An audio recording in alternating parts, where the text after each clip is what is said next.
यहाँ पर सबसे पहले मैं जाता हूं अफीसियों की बुक में आपके लिए एक परमेश्वर के पवित्र कलाम से, क्योंकि तुम्हें अपनी जिंदगी को परमेश्वर के वचनों के अधीन जीना है। हालेलुया। अपनी जिंदगी को कैसे जीना है? तुम्हें वचनों के अधीन। जो जिंदगी वचनों के अधीन नहीं होगी वो कुराही होगी, वो ऐसे ऐसे होगी, ऐसे ऐसे। ये बात याद रखो, जो वचनों के अधीन जिंदगी होगी वो जबरदस्त होगी। हम जल्दी जल्दी पढ़ते हैं, 5 का 1 से लेकर 2 तक पहले पढ़ते हैं। इसलिए प्रिय बालकों के समान परमेश्वर का अनुकरण करो। ये वचन का मीनिंग होता है परमेश्वर को समझो या खोजो। अनुकरण का मतलब खोजना होता है। ऐसे लिखा, प्रिय बालकों के समान परमेश्वर को खोजो, समझो। आगे लिखा, और प्रेम में चलो जैसे मसीह ने भी तुमसे प्रेम किया और हमारे लिए अपने आप को सुखदायक सुगंध के लिए परमेश्वर के आगे भेंट करके बलिदान कर दिया। ये वचन की महानता को समझो। बाइबल में लिखा मसीह ने तुमसे प्रेम किया, प्रेम। और बाइबल कहती है प्रेम झड़गालू नहीं होता, प्रेम नफरत नहीं करता, प्रेम सजा नहीं देता। कितनों को बात समझ आ रही है? अगर यीशु प्रेम करता है तो तुम्हें परीक्षा देगा, तुम्हें सजा देगा, तुम्हें हालात में रखेगा। पहले वचनों की महत्ता को पढ़ो, फिर तुम्हें समझ आएगी। तुम्हें अपने विश्वास को ठीक करके चलना होगा। और यहां पर लिखा यीशु ने तुमसे प्रेम किया और हमारे लिए अपने आप को सुखदायक सुगंध के लिए परमेश्वर के आगे भेंट करके चढ़ा दिया। सुखदायक सुगंध, हर वक्त सुख की सुगंध तुम्हारे आसपास फैली रहे, इसलिए उसने भेंट करके चढ़ाया अपने आप को। तो इधर कहते यीशु में दुख आने हैं, प्रॉब्लम आनी है, चक्की में पिसने, हालात में रहना है। कितनों को बात समझ आ रही? शैतान चाहता है तुम्हारा विश्वास गलत रहे। तुम्हें अपना विश्वास परमेश्वर के साथ राइट रखना होगा। आज जितनी तुम टेस्टिमनी सुन रहे थे, पावरफुल टेस्टिमनी, उसका एक ही कारण था, राइट फेथ, राइट अंगीकार। उद्धार के लिए मुंह से क्या किया जाता है? अंगीकार। उद्धार सिर्फ एक चीज को नहीं कहते, सिर्फ मोक्ष को, मुक्ति को नहीं कहते। उद्धार एक सोटेरिया शब्द है, कंप्लीट पैकेज। गुड हेल्थ भी उसमें आता है, फाइनेंशियल विषय भी आता है। अगर तुम्हारा फाइनेंशियल प्रॉब्लम है तो उसके लिए अंगीकार करो, मेरा बिजनेस ब्लेस है, खुदा मेरे साथ है, इसमें बड़ी बरकत है। अब आप ये कर रहे हो, आप ये करना है कि तंद्री बाबे की तरह जाकर उससे जल कील कुल लाकर लाने, वो ठोकने हैं अपनी गाड़ी में, बिजनेस में, वो कील जल जुल ऐसी चीजें करनी है। ऐसा करना है या मुंह से अंगीकार करना है? बोलो। जैसे पहले संसार में थे तो ऐसी चीजें करते थे हम लोग, लेकिन अब हम संसार में नहीं है, हम खुदा के साथ हैं। दुनिया और खुदा अलग है, दुनिया के नियम अलग है और खुदा के नियम अलग है।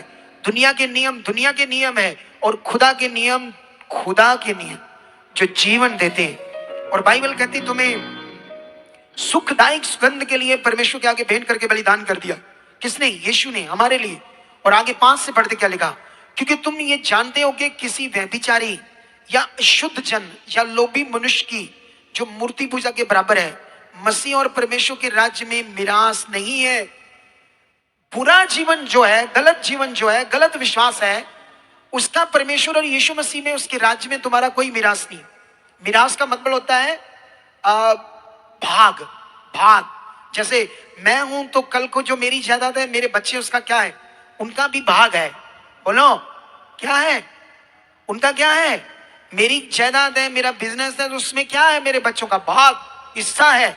तो यहां लिखा कि जो गलत है, व्यभिचारी है, गलत काम करते हैं, गलत चीजें करते हैं, उनका परमेश्वर और प्रभु यीशु मसीह के राज्य में कोई भी मिरास, कोई भी हिस्सा, कोई भी भाग, क्योंकि उनके अंदर वो अंधकार में, उनके अंदर अंधकार है। तो तुम्हें अंधकार में नहीं चलना है, तुम्हें उजाले में चलना है। तुम्हें उजाले में आ चुके हो। बाइबल कहती है तुम्हें अंधकार से ज्योति में बुलाया है, चानन में बुलाया है। अब उसके गुणों को क्या करना? हमने प्रकट करना है। उसके गुणों को प्रकट करने का मीनिंग क्या है, ये तुम्हें पकड़ना है। आगे हम पढ़ते हैं। और बाइबल में लिखा तुम्हारा राज्य में मिरास नहीं। 6 में लिखा कोई तुम्हें व्यर्थ बातों से धोखा ना दे दे, क्योंकि इन्हीं कामों के कारण परमेश्वर का क्रोध आज्ञा ना मानने वालों पर भड़कता है। और आगे लिखा इसलिए तुम उनके सहभागी ना हो, क्योंकि तुम तो पहले अंधकार थे परंतु अब प्रभु में ज्योति हो। अतः ज्योति की संतान के समान चलो, क्योंकि ज्योति का फल सब प्रकार की भलाई और धार्मिकता और सत्य है। और ये परखो कि प्रभु को क्या भाता है। हालेलुया। हालेलुया। अब तुम्हें ये समझना है, ये सारा विषय समझ पर है। जीवन पाना, छुटकारा पाना, ये सारा विषय समझ के ऊपर निर्भर करता है, चीजों पर नहीं, थिंग्स के ऊपर नहीं। कितनों को बात समझ आ रही है? तुम्हारी समझ के ऊपर। इसीलिए तुम्हें अपनी समझ पर ध्यान देना है। ज्ञान इसीलिए, वचन इसलिए, ताकि तुम अपनी समझ में समझ कर परमेश्वर के साथ चलो। और एक जबरदस्त जो यीशु मसीह ने अपने आप को सुखदायक सुगंध के लिए परमेश्वर के सामने अपने आप को भेंट के रूप में चढ़ा दिया, ताकि तुम्हें हर वक्त सुखदायक सुगंध तुम्हें आती रहे। जब तुम हालातों में हो तो वो सुखदायक सुगंध कहां है? वो सुख की सुगंध, वो शांति, वो इसलिए ताकि तुम्हारा फेथ रिश्ता कमजोर है। तुम्हें बढ़ना होगा, तुम्हें अपने अंदर उजाले को भरना होगा, आत्मा से भरना होगा। कितनों को बात समझ आ रही है? इसलिए वो कह रहा है कि परमेश्वर का वचन कहता है, प्रभु में अब तुम ज्योति हो और ज्योति की संतान के समान चलो, क्योंकि ज्योति का फल सब प्रकार की भलाई और धार्मिकता और सत्य है। और ये परखो के परमेश्वर को क्या भाता है। कितनों को बात समझ आ रही है आज? इसका मैं थोड़ा सा और वचन आपके लिए पढ़ता हूं, 14 से पढ़ता, 14 से। इस कारण वह कहता है, सोने वाले जाग और मुर्दों में से जी उठ, तो मसीह की ज्योति तुझ पर चमकेगी। इसलिए ध्यान से देखो कि कैसी चाल चलती हो, निर्बुद्धियों के समान नहीं, पर बुद्धिमानों के समान। यहां विषय है चलना अंदर से परमेश्वर के साथ, रीति रिवाज नहीं। बोलो, ये विषय बाइबल का परमेश्वर के साथ चलना है अंदर से। आप जो कुछ भी परमेश्वर के साथ करते हो वो अंदर है, अंदर करना है तुमने। जो स्पिरिचुअली है वो अंदर है आपके लिए करना। अगर परमेश्वर तुमको भवन की सेवा के लिए कहता है तो वो तुम्हें अपने शरीर को यूज करने के लिए कहता है। वो शरीर को यूज करने का भी फल तुम्हें देगा। अगर चर्च बनता है यहाँ, अब एक वो परमेश्वर कहता है वचन से आओ, ये मेरा भवन है, क्योंकि शुरू में भवन बनते आए हैं। तो आप जब भवन की सेवा करते हो तो इसके लिए तुम्हारा वो शरीर मांगता है कि अपने शरीर से मेरे लिए करो, तो उसका भी फल है, उसका भी फल है। लेकिन जो परमेश्वर के साथ चलने का विषय वो तुम्हारा अंदर है। लेकिन अभी एक दो वचन जल्दी जल्दी पढ़कर फिर मैं आपको कंप्लीट जानकारी देता हूं चंद मिनटों के अंदर, ताकि तुम्हें समझ आए करना क्या आज। हालेलुया। ये वचन है कुलसियों 1 अध्याय, उसका 21 वचन से पढ़ेंगे क्या लिखा। ठीक है, 21 से लेकर 23 तक। तुम जो पहले निकाले हुए थे और बुरे कामों के कारण मन से बैरी थे, उसने अब उसकी शारीरिक देह में मृत्यु के द्वारा तुम्हारा भी मेल कर लिया, ताकि तुम्हें अपने सम्मुख पवित्र और निष्कलंक और निर्दोष बनाकर उपस्थित करे। इसको सीखो, ये वचन को। परमेश्वर की क्या इच्छा है, जो तुम्हारा उजाला है अंदर वो क्या है। जो मैंने तुम्हें कहा था अपने आप को अंदर से क्या करना है। यीशु मसीह में आने के बाद जितने लोग हालातों में उनके अंदर उजाला नहीं, वो आज भी शरीर में, आज भी रीति रिवाजों में, इसीलिए वो हालातों में भी है, रोगों में भी है, प्रॉब्लम्स में भी। अगर तुम्हें ये टीचिंग समझ आ जाए, तुम जीत की जय का जीवन जियो। यीशु मसीह तुम्हें हरा हुआ जीवन देने के लिए नहीं आया, वो तुम्हें जय का जीवन देने के लिए आया, जीत का जीवन। अब तुम ये विश्वास करना चाहते हो या नहीं करना चाहते, तुम्हारे मन के ऊपर।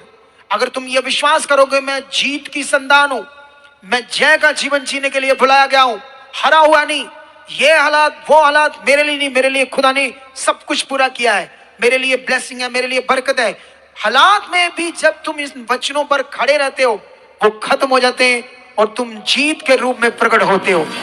संसार में दुनिया बीमारियों में, हालातों में भटक रहे हैं, उनके पास कोई सोल्यूशन नहीं है, क्योंकि उनके पास परमेश्वर नहीं, उनके पास कोई ज्ञान नहीं, कोई सच्चा वचन नहीं। वो अपनी बीमारियों के लिए इधर उधर कहां जाते, क्या क्या करते। ये आज नए लोग आए, पूछो कहां गए होंगे, कितने मर रहे होंगे। अब 2-3-4 महीने यहाँ जुड़े रहे, उसके बाद ये भी उजाले में आ जाएंगे, ये भी रोशनी की जिंदगी को जिएंगे। लेकिन यहाँ पर वचन हमें कहता, जो तुम पहले निकाले हुए थे बुरे कामों के कारण, क्योंकि हम पापी थे, पाप से पैदा हुए थे, और बाइबल में लिखा हमारा जो वो जीवन था वो हरा और मरा हुआ था। पर यीशु ने अपनी शारीरिक देह में मृत्यु के द्वारा तुम्हारा मेल परमेश्वर के साथ कर लिया, ताकि उसके सामने मृत्यु के द्वारा तुम्हारा मेल कर लिया ताकि तुम्हें अपने सम्मुख पवित्र, निष्कलंक और निर्दोष बनाकर उपस्थित करे। कितना बड़ा ज्ञान! परमेश्वर के सामने तुम पवित्र, निष्कलंक, निर्दोष और पवित्र तुम्हें उपस्थित रखना चाहता है खुदा। वो तुम्हारा उजाले का जीवन है। लेकिन थोड़ा सा और आगे पढ़ते क्या लिखा, यदि तुम विश्वास की नींव पर दृढ़ बने रहो और उस सुसमाचार की आशा को जिसे तुमने सुना है ना छोड़ो। वाह! विश्वास की नींव पर दृढ़ता से बने रहो, जो सुसमाचार तुमने सुना, उस सुसमाचार। बाइबल कहती जो गलातियों में लिखा, प्रेरित पौल कहता जो सुसमाचार मैंने तुम्हें सुनाया है, अगर कोई स्वर्ग से स्वर्गदूत भी कोई दूसरा सुसमाचार सुनाए तो वो शापित है। क्योंकि सुसमाचार तुम्हारे लिए कंप्लीट सुटेरिया, सुसमाचार में तुम्हारे लिए कंप्लीट पैकेज है। तुम्हारे रूह का उद्धार और तुम्हारे गुड हेल्थ, तुम्हारी हर तरह की प्रॉब्लम का हल उस सुसमाचार में।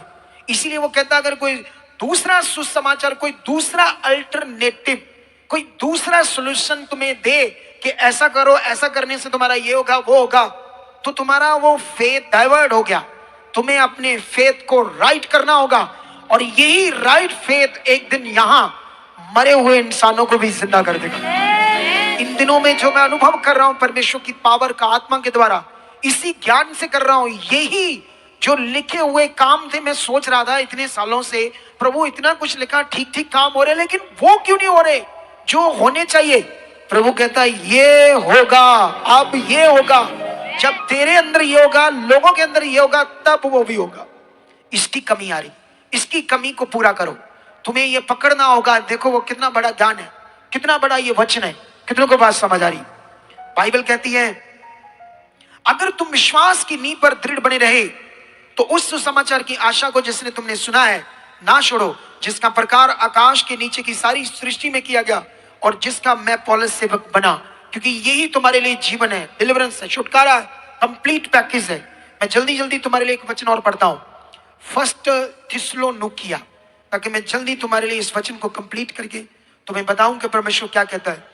अगर हम 5 अध्याय 1 थिस्सलुनीकियों को पढ़ते हैं तो यहां पर 5 की 4 से शुरू करते क्या लिखा है। 4 में लिखा, पर हे भाइयों तुम तो अंधकार में नहीं हो कि वह दिन तुम पर चोर के समान आ पड़े, क्योंकि तुम सब ज्योति की संतान और दिन की संतान हो। हम ना रात के हैं और ना अंधकार के हैं। हालेलुया। इसलिए हम दूसरों के समान सोते ना रहे, पर जागते और सावधान रहे। कितनों को बात समझ आ रही है परमेश्वर का वचन क्या कहता है? और 8 में ऐसे लिखा, 8 वचन कहता है, पर हम जो दिन के हैं विश्वास और प्रेम की चिलम पहनकर और उद्धार की आशा का टोप पहनकर सावधान रहे। ये वचनों को बाद इधर देखो ध्यान से क्या लिखा यहां पर, जो गलत जीवन जिएंगे, जैसे ऊपर पढ़ोगे तो यीशु मसीह के आने का दिन, बाइबल में लिखा तुम ये करते होंगे, वो करते होंगे, घर में कामों में, ये कामों में व्यस्त होंगे, वो विनाश का दिन एकदम आ जाएगा, यीशु का लास्ट दिन। लेकिन बाइबल में लिखा तुम अंधकार में नहीं कि वो तुम्हारे ऊपर चोर के समान आ पड़े, क्योंकि तुम उस दिन के लिए अच्छे से तैयार हो जाओगे। तुम्हें फील होगा दिन नजदीक है, नजदीक है। जब तुम ज्योति में बढ़ जाओगे, किस में बढ़ जाओगे? ज्योति में जब बढ़ जाओगे, चानन में जब बढ़ जाओगे, तो तुम्हें वो दिन फील होगा, आने वाला होगा। बाइबल कहती है वो तुम्हारे ऊपर एक ऐसे नहीं आएगा, एकदम से नहीं आ जाएगा, क्योंकि तुम्हें उसकी कोई चिंता नहीं होगी, तुम्हें उसकी समझ होगी, वो नजदीक है, इतना बड़ा विषय है। लेकिन वो विनाश उन पर आ जाएगा, एकदम से वो मुसीबत में लोग फंस जाएंगे। या आज भी प्रभु के लोग एकदम से जब मुसीबत में फंसते, हालातों में फंसते, उनका कारण है वो जो खुद उनका जीवन अंदर उजाला रोशन होना चाहिए वो नहीं है। कितनों को बात समझ आती है? तो आज तुम अपने जीवन को रोशन करना चाहते हो तो जानते किससे होना है? पवित्र आत्मा से, सिर्फ पवित्र आत्मा। एक ही विषय है। प्रेरित पौल कहता है मैं तुम्हारे लिए ये विनती प्रार्थना करता हूं, परमेश्वर के सामने जाता हूं कि वह तुम्हें अपने आत्मा का दान दे, जिससे तुम्हारी मन की आंखें खुल जाए। मैं इस वचन को तुम्हारे लिए पढ़ाता हूं ताकि तुम्हें समझ आ जाए कि ये परमेश्वर का वचन कितना पावरफुल है। अफिसियों में हम जानते क्या लिखा, 17 में लिखा, 1 की 17 में, कि हमारे प्रभु यीशु मसीह का परमेश्वर जो महिमा का पिता है अपनी पहचान में ज्ञान और प्रकाश की आत्मा दे, तुम्हारे मन की आंखें ज्योतिर्मय हो, कि तुम उसकी बलाहट की आशा को समझ पाओ। हालेलुया। वो कहता है, मेरी ऊपर से पढ़ोगे तो वो प्रार्थना करता है इस विषय के लिए, कहता मैं प्रार्थना करता हूं कि परमेश्वर तुम्हें अपने आत्मा का दान दे, वो आत्मा समझ और प्रकाश का आत्मा, जिससे तुम्हारी मन की आंखें ज्योतिर्मय हो, तुम्हें समझ आए जिसने तुम्हें बुलाया है, वो जो ज्योति है, जो लाइट है, जो पावरफुल है। क्या है?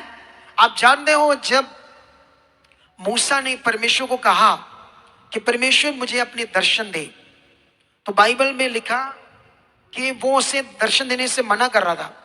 वो कहता था मनुष्य मेरे दर्शन नहीं कर सकता, क्योंकि अगर उसने मुझे देख लिया तो वो मर जाएगा। लेकिन जब वो ज्यादा जिद कर रहा था तो परमेश्वर ने उसे तरीका बताया कि उस गुफा में, उस दरार में जा, मैं तुम्हें हाथ से ढापे रखूंगा, क्योंकि जब मैं तुम्हें हाथ से ढापे रखूंगा तो तुम मुझे पूरा नहीं देख पाएगा। अगर तूने देख लिया तो तू मर जाएगा। क्या हो जाएगा? क्योंकि तू अभी अंधकार है, तू शरीर है, तुम्हारे अंदर वो प्रकाश का आत्मा नहीं है, वो उजाले का आत्मा नहीं है, तुम अभी भी अंधकार में हो, तुम मनुष्य हो। वो मूसा ने वो चीज नहीं देखी तुम जो देख सकते हो। तुम्हारे अंदर आत्मा है ना, तो तुम परमेश्वर को पूरा देख सकते हो और नाश नहीं होगी। हालेलुया। कितना बड़ा विषय है, बोलो। तुम्हारे अंदर वो प्रकाश का आत्मा आने के बाद अगर परमेश्वर को तुम पूरा भी देख लो तो तुम उससे नाश नहीं होंगे। दुनिया बेचारी मिट्टी पत्थर पता नहीं क्या बेचारे लगे हुए, उनको क्या पता परमेश्वर क्या चीज, क्या है वो सामर्थ्य परमेश्वर। जब तुम इस ज्ञान में, इस विश्वास में बढ़ते जाओगे, ऐसी की तैसी हालातों की, ऐसी की तैसी शैतान की वो तुम्हें दबा पाए। लेकिन ये नम्र रहना पड़ेगा, घमंड में नहीं। ऐसा नहीं कि तुम परमेश्वर को जानने बाद तुम्हारे अंदर घमंड काम करे, मैं दुनिया की तरह नहीं हूं, वो दुनिया ऐसे वैसे, घमंड नहीं, नम्र होकर अगर आप चलते जाओगे तो तुम पूरा परमेश्वर को देखोगे तो नाश नहीं होंगे। फिर परमेश्वर ने कहा मैं तुम्हें हाथ से ढापे रहूंगा ताकि तुम मुझे पूरा ना देख पाओ, तुम मेरे पीठ का दर्शन कर पाओ। ये फिगरेटिवली था, पीठ का दर्शन का मतलब थोड़ा सा तू मुझे देख पाए, थोड़ा सा, हल्का सा। एक वचन तुम्हें पढ़ाता हूं मैं निर्गमन की पुस्तक से, ठीक है? और मैं जल्दी अपने वचन को कंप्लीट कर रहा हूं ताकि मैं तुम्हें अगले पॉइंट में बढ़ा सकूं। यह हमें मिलता है निर्गमन 34 अध्याय का वचन, 34 का ये वचन मिलेगा, 35 वचन मिलेगा, ठीक है? 35 में लिखा, इजरायली मूसा का चेहरा देखते थे तो उसमें किरणें निकलती है, और जब तक वह यहोवा से बात करने को भीतर ना जाता तब तक वह उस ओढ़नी को डाले रहता था। क्योंकि इजरायली, सोचकर देखो, मूसा ने परमेश्वर के पीठ का फिगरेटिवली हल्का सा दर्शन देखा, उसके मुंह पर इतनी वो लाइट आ गई कि इजरायली उसके मुंह पर दृष्टि नहीं कर पाते थे, देख नहीं पाते थे, इतनी चमक थी। तो वो तुम्हारी कहानी है अंदर, तुम कितने ताकतवर मनुष्य हो, लेकिन यहां ताकतवर हम क्यों नहीं है? क्योंकि हम शरीर में, और बाइबल कहती है शरीर में हम दुर्बल है। जब जब चेले यीशु के साथ प्रार्थना नहीं कर रहे थे, क्यों नहीं कर रहे थे? कि वो शरीर में थे। तो शरीर में उसने कहा शरीर दुर्बल है लेकिन आत्मा तैयार है। तुम आत्मा को मांगते, आत्मा को बोलते तो वो तुम्हें प्रेयर करवाता, तुम्हारा साथ देता। आज जो कुछ भी होना है, अगर तुम्हारे अंदर पूरा उजाला आना तो कैसे आना है? आत्मा के द्वारा। तो ये बड़ा विषय आत्मा का, क्या तुम इसे प्रैक्टिकल करके पवित्र आत्मा को अपने जीवन में उजाले से भरना चाहते हो, उसकी रोशनी से भरना चाहते हो, तो आज से फिर प्रैक्टिकल करो। धन्यवाद। आप जानते हो बहुत सारे लोगों को प्रेयर करना राइटली क्यों आ गया? प्रेयर पिलर के कारण। जो भी लोग प्रेयर पिलर में जुड़ रहे कंटिन्यू, यहाँ पर जो बच्चे मेरे सिखाए हुए हैं, वो जब प्रेयर करते हैं बीच बीच में मैं आता रहता हूँ, उनको प्रेयर करना समझ आ रहा है कैसे पॉजिटिव प्रेयर होती है, पॉजिटिव प्रेयर होती क्या है, उन लोगों को समझ आ रहा है। और फिर उनके अंदर आत्मा काम कर रहा, आत्मा काम कर रहा, और ये आत्मा इतना ज्यादा काम करेगा तुम हिल जाओगी यीशु मसीह। आप खुद लाइट हो, रोशनी हो, परमेश्वर का ये वचन है। अगर हम रो रहे हैं, परेशान है छोटी छोटी बातों के लिए, तो तुम लाइट कहाँ हो? तुम तो शरीर में हो, कहाँ तुम्हारे अंदर उजाला? अगर तुम्हारे घर में छोटी छोटी प्रॉब्लम क्रिएट हो रही है, तुम उससे खत्म कर सकते, तुम तो बड़े से बड़े हालात को खत्म कर सकते हो, लेकिन ज्योति में भरकर अपने अंदर उजाला करके। और यह उजाला किससे होना है? पवित्र आत्मा से। यीशु मसीह ने आत्मा का ज्ञान दिया चेलों को। जब वो आत्मा से भर गए, उन्होंने सिर्फ आत्मा के ऊपर बातें की। प्रेरितों की बुक पर चेक करना, लोग पकड़ने लगे सबसे ज्यादा आत्मा के ऊपर जो असल प्रकाशन दे वो प्रेरित पौल ने दिए। और जितना तुम इन बातों को समझते जाओगे, उतनी जबरदस्त जिंदगी को अपनी जिंदगी में देखोगे। कितनों को बात समझ आ रही है? क्या रेडी हो? इस सामर्थ को देखने के लिए रेडी हो? इस ताकत को देखने के लिए रेडी हो? आज का वचन तुमने 2 बार सुनना है और अपने मन में रखना है। हम इस वचन को आपके लिए अलग से भी काट कर डाल देंगे हमारे अपोस्टल व्लॉग चैनल पर, ताकि तुम वहां पर, जो अपोस्टल सुपार्णा व्लॉग चैनल है, वहां पर आपके लिए हम अलग से डाल देंगे इस वचन को। तुमने वहां पर 2 बार सुनना है। अपने मन को इन बातों में क्या करना है? पक्का करना है, क्योंकि तुम एक जीवन शक्ति, उस सर्वशक्तिमान के साथ हो। तुम्हें पता होना चाहिए तुम किसके साथ हो।